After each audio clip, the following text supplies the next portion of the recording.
আল্লাহ রাব্বুল আলামিন বলছেন, আমি আমার নবীকে মেরাজে নিয়ে আসার উদ্দেশ্য হলো বারাকনা হাওলাহু, বাইতুল মুকাদ্দাসের চতুর্পার্শ্বকে আমি আল্লাহ রাব্বুল আলামিন বরকতপূর্ণ করে দিয়েছিলাম। বলুন সুবহানাল্লাহ। ওয়ালিনুরিয়াহু মিন আয়াতিনা, আমি আমার নবীকে কিছু নিদর্শন দেখাবো। এটা ছিল মেরাজের উদ্দেশ্য এবং লক্ষ্য। আল্লাহ তাবারক তাআলা বলছেন, বাইতুল মুকাদ্দাসের চতুর্পার্শ্বকে আমি বরকতপূর্ণ করে দিয়েছিলাম। বাইতুল মুকাদ্দাসের পার্থিব এবং পরলৌকিক দুইটি বরকত রয়েছে। বাইতুল মুকাদ্দাসে এমন কোন নবী ছিল না যে নবী বাইতুল মুকাদ্দাসে আগমন করেন নাই। বলুন সুবহানাল্লাহ। বাইতুল মুকাদ্দাস মুসলমানদের প্রথম কিবলা ছিল। বাইতুল মুকাদ্দাসের চতুর্পার্শ্বকে আল্লাহ রাব্বুল আলামিন বরকতপূর্ণ করে দিয়েছেন। সেখানে বাগান করে দিয়েছেন, ঝর্ণা করে দিয়েছেন, বিভিন্ন রকমের বরকত আল্লাহ রাব্বুল আলামিন বাইতুল মুকাদ্দাসে দান করেছেন। বলুন আলহামদুলিল্লাহ। বিশ্ব নবী এই মেরাজকে দুই ভাগে ভাগ করা হয়েছে। একটি ভাগ হলো ইসরা, যেটা কোরআন দ্বারা প্রমাণিত। আল্লাহ রাব্বুল আলামিন বাইতুল মুকাদ্দাস থেকে নবীকে নিয়ে গিয়েছেন আরশে আজিম পর্যন্ত। এটাকে বলা হয়েছে মেরাজ, মানে হলো ঊর্ধ্বগমন। বলুন আলহামদুলিল্লাহ। ঊর্ধ্বগমনই রাসূলুল্লাহ সাল্লাল্লাহু আলাইহি ওয়াসাল্লামের বাহন হিসাবে ছিল রথ, আর এইদিকে বাহন ছিল বোরাক। বোরাক মানে হলো বিদ্যুৎ গতি।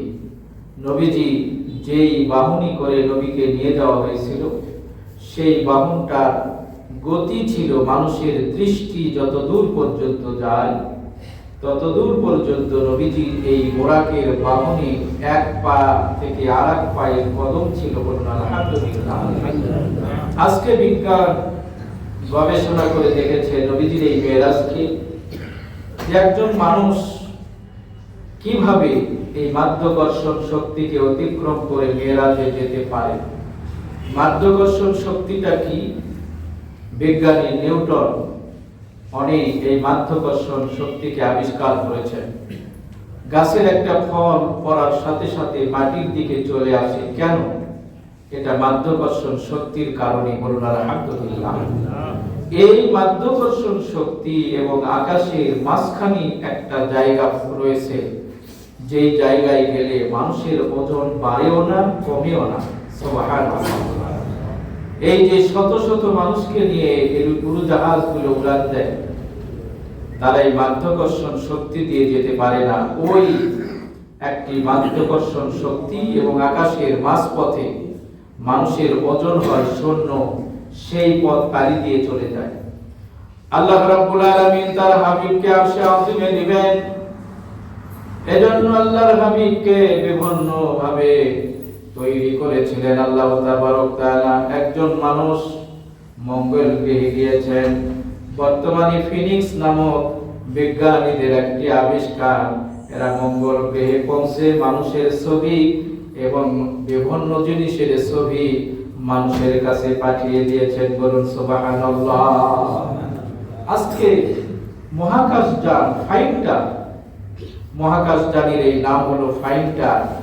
এই মহাকাশযান আকাশে গিয়ে, চাঁদে গিয়ে, বিভিন্ন জায়গায় গিয়ে আজকে সেখান থেকে তথ্য নিয়ে মানুষের কাছে প্রদান করছে।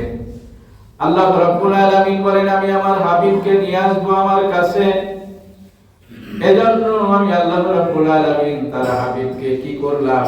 আলাম নাশরাহ লাকা সাদরাক, আমি আমার হাবিবের দেহ মোবারক বক্ষকে বিদীর্ণ করলাম, পরিষ্কার করে দিলাম। এই আকাশের বিভিন্ন জায়গার আবহাওয়া নবীজিকে সহ্য করার মতো ক্ষমতা আমি আল্লাহ তাআলা দান করেছিলাম। আমার হাবিবকে সেইভাবে আমার কাছে নিয়ে এসেছিলাম। ওয়া মান ইউরিদুল্লাহ, আল্লাহ তাবারক তাআলা বলেন, কোন ব্যক্তি যদি আল্লাহ রাব্বুল আলামিন মঙ্গল চান, আইয়াহদিয়া সাদরাহু লিল ইসলাম, ইসলামের জন্য আমি তার বক্ষটাকে খুলে দেই, তার সিনাকে উন্মুক্ত করে দেই, খুলে দেই।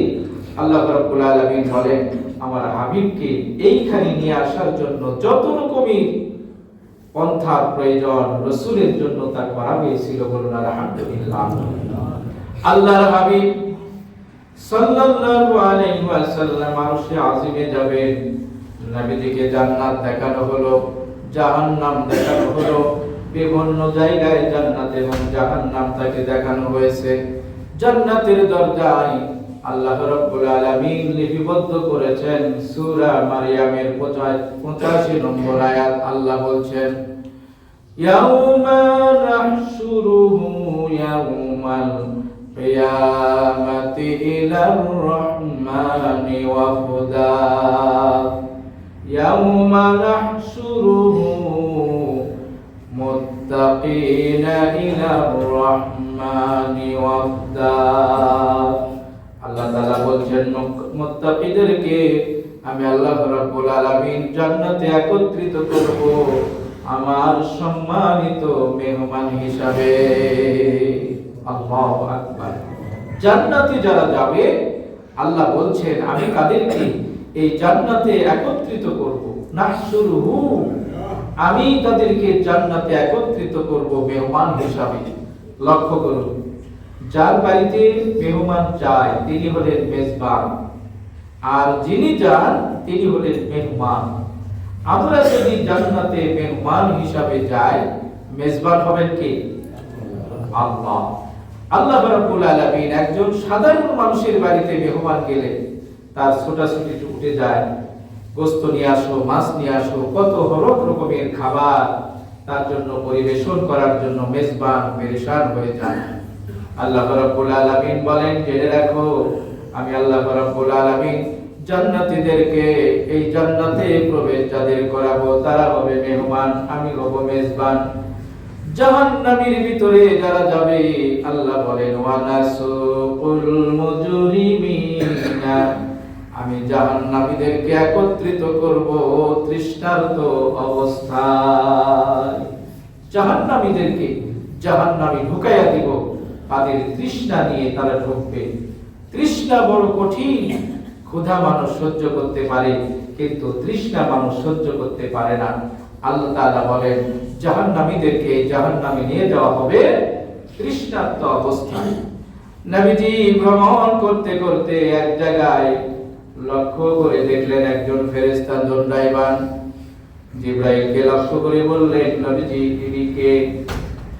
জিবরাইল বললেন ইয়া রাসূলুল্লাহ, জাহান্নামের 19 জন দারওয়ান রয়েছে, 19 জন দারওয়ানের প্রধান হলেন ইনি, ইনার নাম হলো মালিক ফেরেশতা।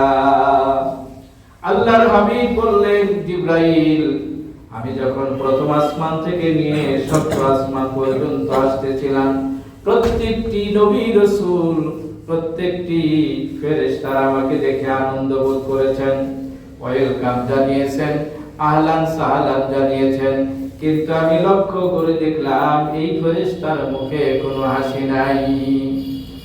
জিবরাইল বলেন ইয়া রাসূলুল্লাহ, আল্লাহ রাব্বুল আলামিন যেদিন থেকে আমাকে সৃষ্টি করেছেন সেদিন থেকে মালিক ফেরেশতার সঙ্গে আমার পরিচয়। আমি লক্ষ্য করে দেখেছি আমার সৃষ্টির পর থেকে নিয়ে এই মালিক ফেরেশতার মুখে কোনো হাসি দেখি নাই। আপনাকে দেখে মনে করেছিলাম তিনি হয়তো হাসবেন, কিন্তু আপনাকে দেখেও যদি তার মুখে হাসি না ফুটে কিয়ামত পর্যন্ত মালিক ফেরেশতার মুখে আর হাসি ফুটবে না। আল্লাহর হাবিব বললেন কেন? জিবরাইল বললেন ইয়া রাসূলুল্লাহ, জাহান্নামের এই ভয়াবহতা দেখে, জাহান্নামের এই দৃশ্য দেখে মালিক ফেরেশতা এত ভীতু, মালিক ফেরেশতা এত ভয় পেয়ে গিয়েছেন তার মুখে আর কখনো হাসি আসে না। এজন্য বিসমিল্লাহির রহমানির রহিম এই শব্দটার ভিতরে 19টি অক্ষর রয়েছে। কোন ব্যক্তি যদি এই বিসমিল্লাহর আমল করে আল্লাহ তাবারক তাআলা জাহান্নামীর এই 19 ফেরেশতা তার জন্য জাহান্নামে যাওয়া থেকে হেফাজত করবে। বলুন সুবহানাল্লাহ। বলছিলাম জাহান্নামীর ফেরেশতার মুখে হাসি নাই। নবীজি এক জায়গায় গিয়ে দাঁড়িয়ে গেলেন, আল্লাহর হাবিব দাঁড়ালেন। আল্লাহ রাব্বুল আলামিন একজন ফেরেশতাকে ডাক দিয়ে বললেন, নবীজি এমন একটা জায়গায় দাঁড়িয়েছেন যেখানে আর কেউ দাঁড়াইতে পারে নাই, তার কাছে চলে যাও। মেরাজের আলোচনার কিতাব গ্রন্থে লেখা হয়েছে, ফেরেশতা আসলেন, আল্লাহ রাব্বুল আলামিন বললেন আযান দাও। ফেরেশতা আযান দিলেন, আল্লাহু আকবার, আল্লাহু আকবার। আমাদের নবী আযানের জবাব দিচ্ছেন, বলুন সুবহানাল্লাহ। ফেরেশতা বলে আল্লাহু আকবার, আল্লাহ বলেন নবীজি শুনে রাখো, আল্লাহই শ্রেষ্ঠ, আল্লাহই শ্রেষ্ঠ। এরপরে ফেরেশতা আযান দিচ্ছেন, আশহাদু আল্লা ইলাহা ইল্লাল্লাহ। আল্লাহ তাবারক তাআলা গায়বী আওয়াজ দিয়ে জানিয়ে দিচ্ছেন, নবীজি আমি আল্লাহ ছাড়া এই পৃথিবীতে আর কোনো মাবুদ নাই। ফেরেশতা বলে আশহাদু আন্না মুহাম্মাদার রাসূলুল্লাহ। আল্লাহ রাব্বুল আলামিন বলে তুমি সত্যই বলেছো, আমি আল্লাহ রাব্বুল আলামিন মুহাম্মদ সাল্লাল্লাহু আলাইহি ওয়াসাল্লামকে আমার রাসূল হিসাবে পাঠিয়েছি। তিনি আমার রাসূল, তিনি আমার হাবিব। ফেরেশতা বলে হাইয়া আলাস সালাহ। আল্লাহ রাব্বুল আলামিন বলেন যে ব্যক্তি নামাজের দিকে ডাকে সে হলো সর্বোচ্চ উচ্চ মাকামের মর্যাদাবান। জেনে রাখো, কোন ব্যক্তি যদি 5 ওয়াক্ত নামাজ ইহতিমামের সাথে গুরুত্ব সহকারে আদায় করে, আমি আল্লাহ রাব্বুল আলামিন তাকে জান্নাতে প্রবেশ করাবো। ফেরেশতা বলে হাইয়া আলাল ফালাহ, কল্যাণীর দিকে আসো, কল্যাণীর দিকে আসো।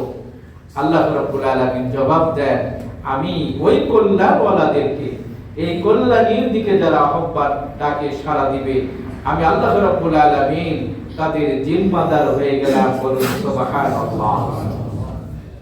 আযান শেষ হয়ে গেল, আল্লাহর হাবিব সামনের দিকে চললেন। লক্ষ্য করে দেখলেন একদল ফেরেশতা দাঁড়ায় রয়েছে, আর একদল ফেরেশতা রুকুতে রয়েছে, আর একদল ফেরেশতা বসা অবস্থায় রয়েছে, আর একদল ফেরেশতা সিজদায় রয়েছে। আল্লাহর হাবিব বললেন, ভাই জিবরাইল এরা কারা?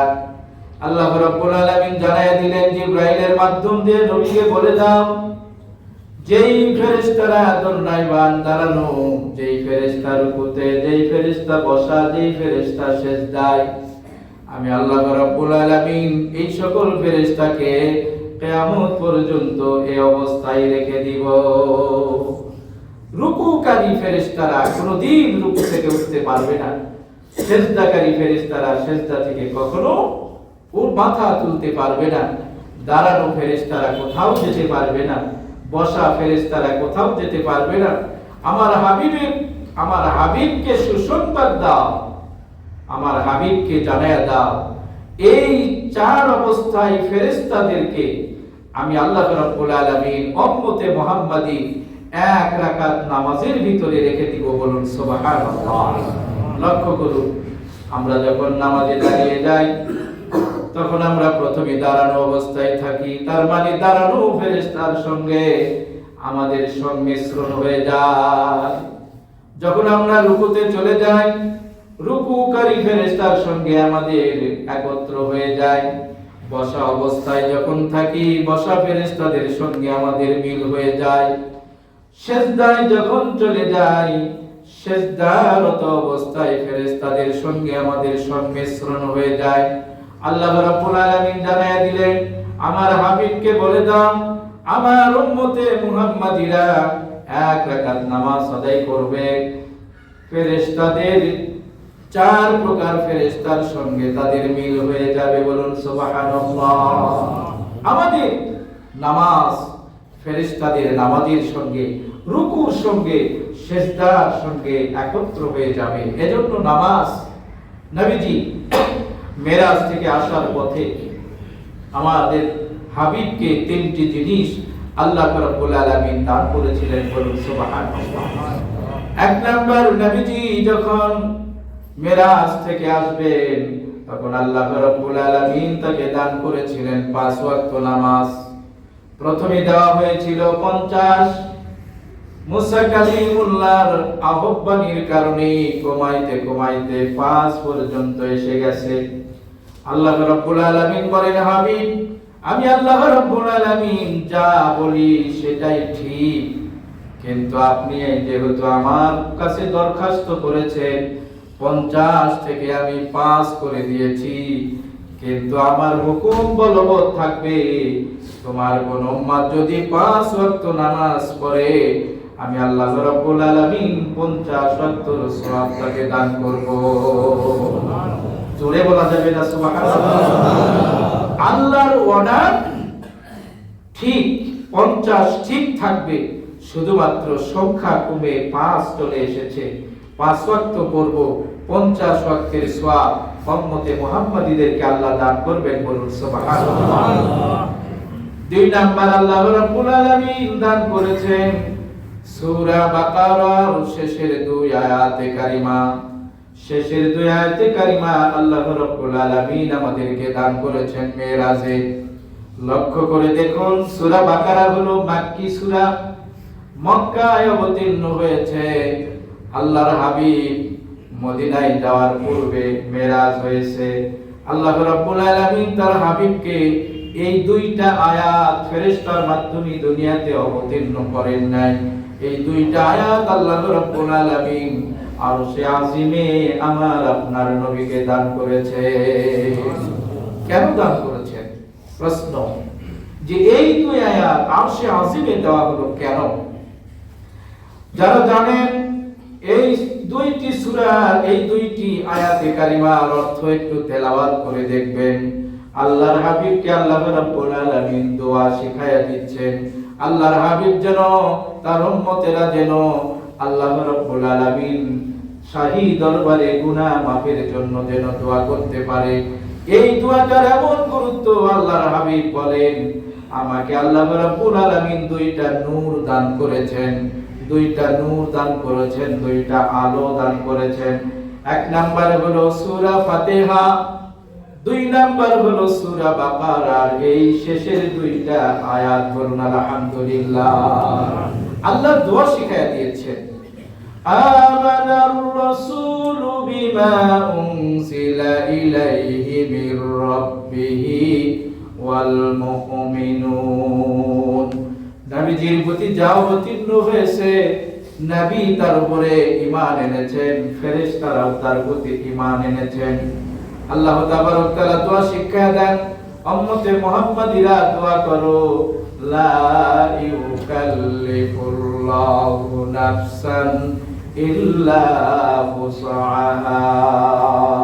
হে আল্লাহ, আমাদের সাধ্যের চাইতে অতিরিক্ত বোঝা তুমি আমাদের মাথার উপরে চাপিয়ে দিও না। আমরা দোয়া করছি এই আয়াত। আল্লাহ রাব্বুল আলামিনের পরে দোয়া শিখায়া দিলেন, রব্বানা লা তুআখিযুনা ইন নাসিনা আও আখতানা। হে আল্লাহ, কোনো কিছু যদি আমি ভুলে যাই, ভুল করে যদি কোনো গুনাহর কাজ যদি করে ফেলি, আমাকে তুমি পাকড়াও করিও না। আমরা আল্লাহর দরবারে দোয়া করছি। আল্লাহ দোয়া শিক্ষা দিচ্ছেন, ওয়া'ফু আন্না ওয়াগফির লানা ওয়ারহামনা আনতা মাওলানা ফানসুরনা আলাল কওমিল কাফিরিন। এই আয়াতে কারিমার শেষে আমরা আল্লাহর কাছে দোয়া করছেন, ওয়া'ফু আন্না, আমাকে মাফ করে দাও, আমার গুনাহগুলোকে তুমি মার্জনা করে দাও। ওয়াগফির লানা, আমাকে তুমি ক্ষমা করে দাও। ওয়ারহামনা, তোমার যত রহমত রয়েছে সব রহমতের ভিতরে আমাকে অন্তর্ভুক্ত করে নাও। আমরা দোয়া করছি। আল্লাহ এই দোয়াগুলো নবীকে শিখানোর জন্য উম্মতে মুহাম্মাদী যেন এই ভাষায় আল্লাহর কাছে যেন দোয়া করতে পারে। এই দোয়াটার এত গুরুত্ব, যেই দোয়াটা নবীকে দেওয়ার জন্য আল্লাহ রাব্বুল আলামিন তার হাবিবকে আরশে আজিমে ডাক দিয়েছেন। বলুন সুবহানাল্লাহ। আল্লাহ রাব্বুল আলামিনের পরে বলেন, আনতা মাওলানা ফানসুরনা আলাল কওমিল কাফিরিন। আল্লাহর কাছে দোয়া করো, হে আল্লাহ আপনি আমার অভিভাবক, ফানসুরনা আলাল কওমিল কাফিরিন, এই পৃথিবীতে তুমি আমাকে কাফিরদের বিরুদ্ধে সাহায্য করো, কাফিরদের বিরুদ্ধে তুমি আমাকে সাহায্য করো। আলহামদুলিল্লাহ। বুঝাতে চাচ্ছিলাম নবীকে আল্লাহ রাব্বুল আলামিন মেরাজে তিনটি জিনিস দান করেছেন। নাম্বার 1 হলো 5 ওয়াক্ত নামাজ, 2 নাম্বার হলো সূরা বাকারার শেষের 2 আয়াতে কারিমা, 3 নাম্বার আল্লাহ রাব্বুল আলামিন হাবিবকে অঙ্গীকার করেছেন, রাসূলের কাছে ওয়াদা করেছেন, আপনার কোন উম্মত যদি আমার সঙ্গে শিরক না করে, অংশীদার কাউকে যদি স্থাপন না করে, আমি আল্লাহ রাব্বুল আলামিন ঘোষণা দিলাম, আমি আল্লাহ তাবারক তাআলা তার জিন্দেগীর সব গুনাহগুলো maaf করে দিব।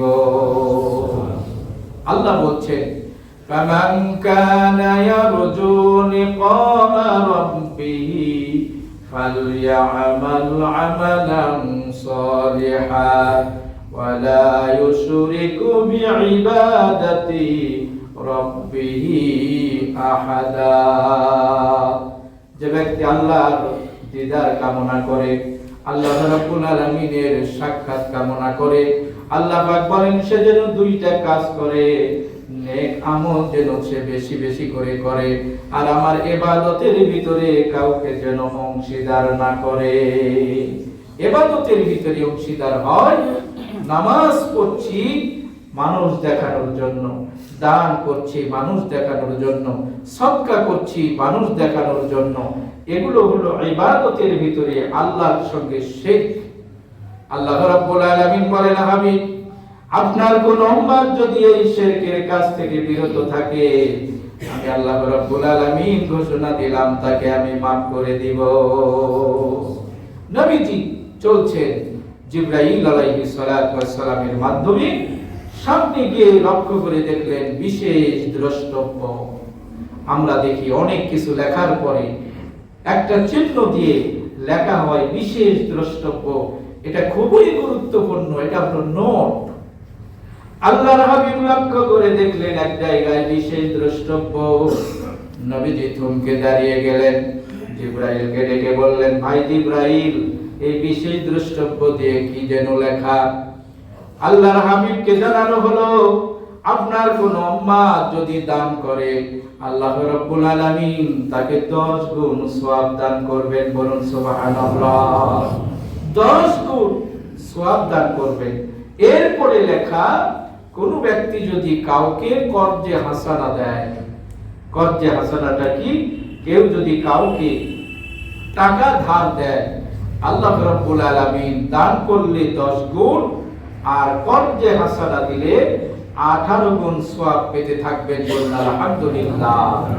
যতদিন পর্যন্ত এই টাকাটা সে ফেরত না দিবে, আল্লাহ রাব্বুল আলামিন বিশেষ দ্রষ্টব্য দিয়ে নবীজিকে দেখানো হয়েছে 18 গুণ সওয়াব আল্লাহ রাব্বুল আলামিন তাকে দান করবেন। বলুন আলহামদুলিল্লাহ। এর ব্যাখ্যায় বলা হয়েছে দান করলে 10 গুণ, কিন্তু কর্জে হাসানা দিলে 18 গুণ সওয়াব কেন? এর ব্যাখ্যায় বলা হয়েছে কোন ভিক্ষুককে যদি কেউ দান করে, এই ভিক্ষুক এটা দিয়ে হয়তো তার জোর একটা প্রয়োজন মেটাবে, কিন্তু মানুষ কেউ কারো কাছে গিয়া ধার চায়, টাকা ধার চায়, লজ্জা শরম ছেড়ে ফেলে রেখে ওই সময় যখন সে অগত্যা হয়ে যায়, আর পারে না, ভিক্ষা করতেও পারে না, কিন্তু প্রয়োজন কোন মানুষের কাছে যখন কর্জে হাসানা চায়, ধার চায়, এই মানুষটা বড় ঠেকাই পড়ে তার কাছে যায়। আল্লাহ রাব্বুল আলামিন বলেন, এই মানুষটিকে তুমি যদি টাকা দিয়ে, যদি কর্জে হাসানা দিয়ে সহযোগিতা করো, দান করলে 1 গুণ, আর এই কর্জে হাসানা দিলে 18 গুণ সওয়াব আল্লাহ রাব্বুল আলামিন তার আমলনামায় দান করবেন। বলুন সুবহানাল্লাহ।